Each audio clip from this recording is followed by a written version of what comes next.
नमस्कार दोस्तों, मैं हूं केशी शाह। ग्रो स्किल डेवलपमेंट के इस सफर के मेरे सभी हमसफर दोस्तों को मेरा प्यार भरा सलाम। दोस्तों, पिछले एपिसोड में हमने स्किल और टैलेंट के बीच का सफर जो हम तय करने वाले थे, उससे पहले एजुकेशन के मायने क्या है वो समझने की कोशिश की थी। और आज हम रियल में स्किल और टैलेंट के बीच का फर्क समझने वाले हैं। तो दोस्तों, आइए हम अपना ये सफर शुरू करते हैं आप लोगों के साथ।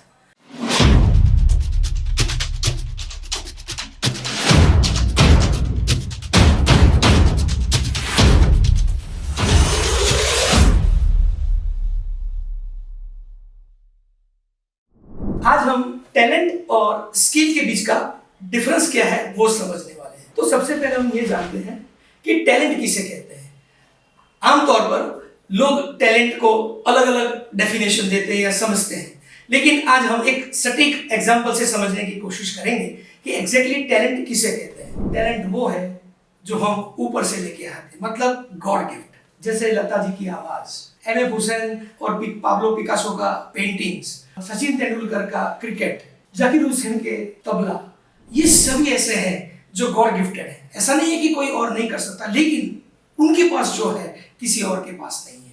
हम इसे कहेंगे टैलेंट। आज हम ये जानेंगे कि टैलेंट के बाद स्किल किसे कहते हैं। दोस्तों, आप लोगों ने साइकिल चलाना सीखा होगा। तो साइकिल में ये होता है कि जब हम पहली बार साइकिल पे बैठने की कोशिश करते हैं तो कभी कभी ये होता है दोस्तों कि साइकिल हम पर 2-3 बार बैठ जाती है, तब जाके हम साइकिल सीख पाते हैं। जैसे मेरी माता और बहनें पहली बार रसोई के लिए, रोटी बनाने के लिए रसोई घर में गई होंगी, तो उन्होंने देखा होगा कि पहली बार में ही रोटी जो गोल नहीं बनती है, लेकिन धीरे धीरे वो रोटी गोल बनने लगती है। तो स्किल का अगर ये एग्जांपल मैं दे रहा हूं तो इसका मतलब ये है कि स्किल उसे कहते हैं जो हमें सीखना पड़ता है। जो सीखनी पड़े वो स्किल है। जैसे रोटी बनाना सीखना पड़ता है, साइकिल चलाना सीखना पड़ता है, पानी में तैरना सीखना पड़ता है। और इसका एक सटीक एग्जांपल ये है दोस्तों कि अगर नदी में मछली जो है वो तैर रही है तो उसकी टैलेंट है, और अगर हम तैर रहे हैं तो हमारी स्किल है दोस्तों। ये स्किल्स जो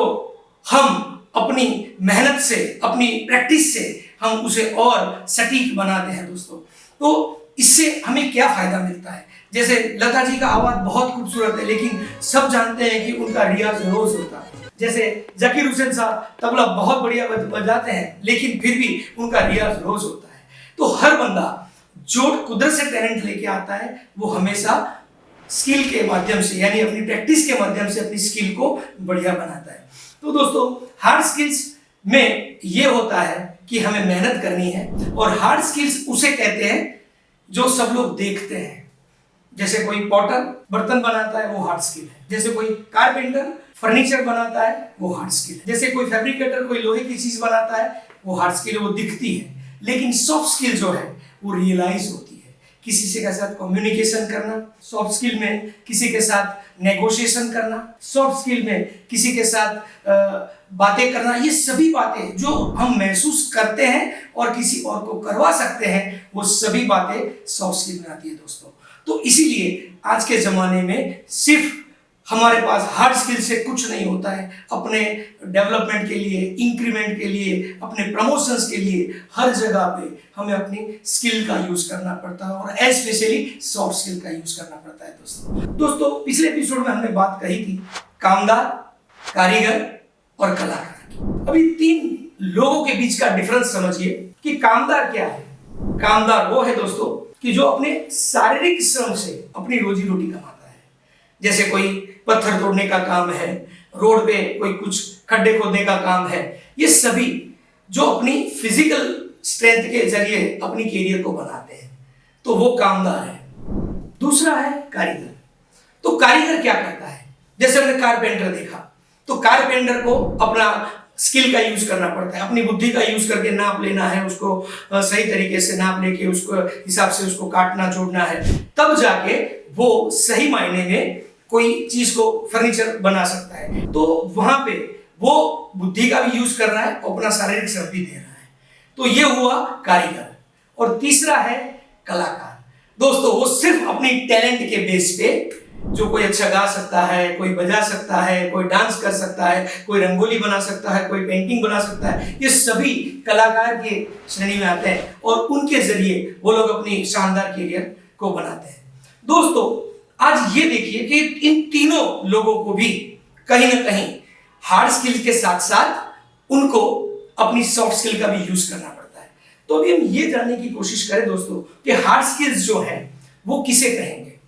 जैसे एक कारपेंटर अपनी जो फर्नीचर बनाता है तो उसमें हार्ड स्किल का यूज करता है। एक पॉटर जो मिट्टी के बर्तन बनाता है वो भी हार्ड स्किल्स का यूज करता है। और इसके अलावा वो लोग जब अपना काम बढ़िया तरीके से करते हैं उसके बावजूद भी उनको अपनी चीज को बेचने के लिए, अपने काम को आगे बढ़ाने के लिए उनको सॉफ्ट स्किल का यूज करना पड़ता है।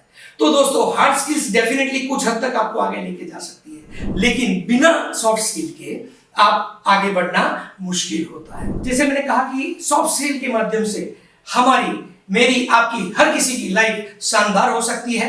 और आने वाले एपिसोड में हम सॉफ्ट स्किल के क्या बेनिफिट्स हैं और सॉफ्ट स्किल कितने प्रकार की होती हैं इसके बारे में जानेंगे। अगर आपको ये वीडियो अच्छा लगा है तो इसको लाइक कीजिए, सब्सक्राइब कीजिए और अपने दोस्तों को भी सब्सक्राइब करने के लिए कहें। थैंक यू वेरी मच, धन्यवाद।